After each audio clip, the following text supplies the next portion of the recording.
Lepo zdrav, drage gledalke, spoštovani gledalci. Pestra nogometna sreda na slovenskih zelenicah se zaključuje v Celju. Aktualni prvaki na stadionu z Dežele gostijo trenutno najbolj vroče moštvo v prvi ligi, ljubljanski Bravo. To je tretja tekma 23. kroga v prvi ligi Telekom Slovenije. Dva današnja obračuna pa sta že končana. Poškodbo imata še vedno Agboji in pa Žugelj. Zdaj napad in gol! Mustafa Nukić je zatresel mrežo Rozmana.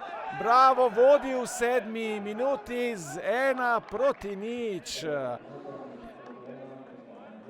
Lep zadetek zdaj Nukića.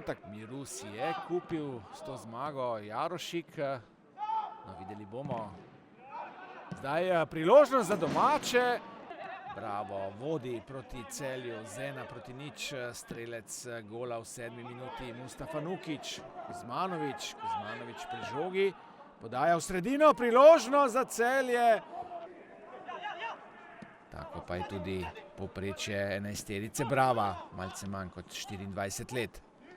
Zdaj dobro, Marožin je sprožil, dobro je bil postavljen potem. Več prekrškov so storili nogometaši Brava, 14-5 je trenutno statistika. Zdaj priložnost in žoga je v mreži.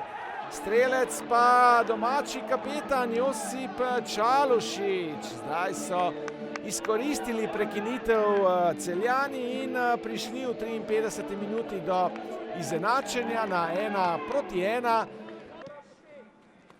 9 nastopov je izbral Ljubljančan pri Bravo za mlado slovensko reprezentanco. Kadušić, dobra žoga do Dangubića, priložnost za Celje in domači vodijo. Premaganje Vekić, Filip Dangubić za 2-1 v Celju.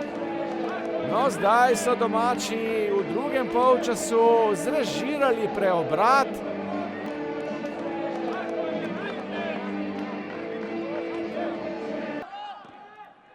Celjani zdaj na virtualni lestvici z 29 točkami, sicer še naprej na 7. mestu, vendar povsem blizu. Zdaj priložnost za goste. Razen tistega gola Bravo, potem nima več tistih pravih priložnosti. Zdaj Nukić in 2-2 v Celju. Mustafa Nukić je zdaj uspel še drugič premagati Rozmana. In zdaj veselje v ljubljanskem taboru. Takole so tole izvedli, podaja Tučića, Nukić, potem od vratnice. Lahko rečem tudi zelo slab udarec proti golu, pa zdaj napaka pri Celjanih. Tučić v priložnost in gol!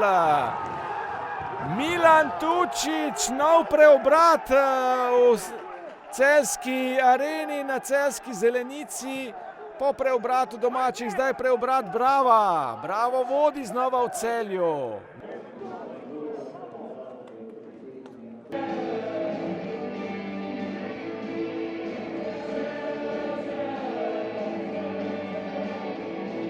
We know it that will be a tough game because Bravo play last couple of games very well.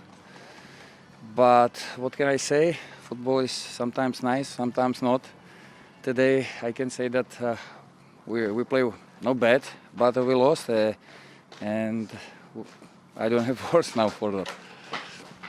V prvem polčasu smo bili malo preveč pasivni in dovolili igralcem Celja tisto, če so najboljši, ko imajo kontrolo visoko na igrišču. V drugem polčasu smo vseeno vstopili boljše. Po dveh netipičnih individualnih napakah bili kaznovani, ampak pokazali neverjeten karakter. In iz te naše igre, kot je bil začeten plan za tekmo iz druge cone, pritiskati visoko, z veliko individualne kakovosti tudi preobrnili srečanje.